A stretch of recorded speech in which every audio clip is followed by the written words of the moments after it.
லூக்கா எழுதிய நற்செய்தி அதிகாரம் 2 இறைவசனங்கள் 1 முதல் 14 முடிய. அக்காலத்தில் அகுஸ்து சீசர் தம் பேரரசு முழுவதும் மக்கள் தொகையை கணக்கிடுமாறு கட்டளை பிறப்பித்தார். அதன்படி சிரிய நாட்டில் குரேனியோ என்பவர் ஆளுநராய் இருந்தபோது முதன்முறையாக மக்கள் தொகை கணக்கிடப்பட்டது.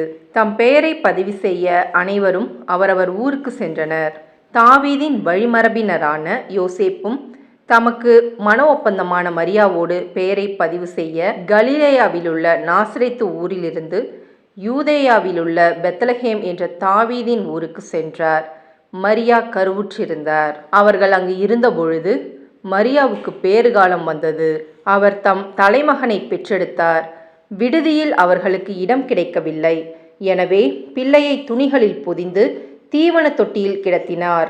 அப்பொழுது அப்பகுதியில் உள்ள வயல்வெளியில் இடையர்கள் தங்கி இரவெல்லாம் தங்கள் கிடையை காவல் காத்து கொண்டிருந்தார்கள். திடீரென்று ஆண்டவருடைய தூதர் அவர்கள் முன் வந்து நின்றபோது ஆண்டவரின் மாட்சி அவர்களை சுற்றி ஒளிர்ந்தது. மிகுந்த அச்சம் அவர்களை ஆட்கொண்டது. வானதூதர் அவர்களிடம், அஞ்சாதீர்கள், இதோ எல்லா மக்களுக்கும் பெரும் மகிழ்ச்சியூட்டும் நற்செய்தியை உங்களுக்கு அறிவிக்கிறேன். இன்று ஆண்டவராகிய மெசியா என்னும் மீட்பர் உங்களுக்காக தாவீதின் ஊரில் பிறந்திருக்கிறார். குழந்தையை துணிகளில் சுற்றி தீவன தொட்டியில் கிடத்தியிருப்பதை காண்பீர்கள். இதுவே உங்களுக்கு அடையாளம் என்றார். உடனே விண்ணக தூதர் பேரணி அந்த தூதருடன் சேர்ந்து உன்னதத்தின் கடவுளுக்கு மாட்சி உரித்தாகுக, உலகில் அவருக்கு உகந்தோருக்கு அமைதி உண்டாகுக என்று கடவுளை புகழ்ந்தது. இது கிறிஸ்துவின் நற்செய்தி. கிறிஸ்துவே உமக்கு புகழ்.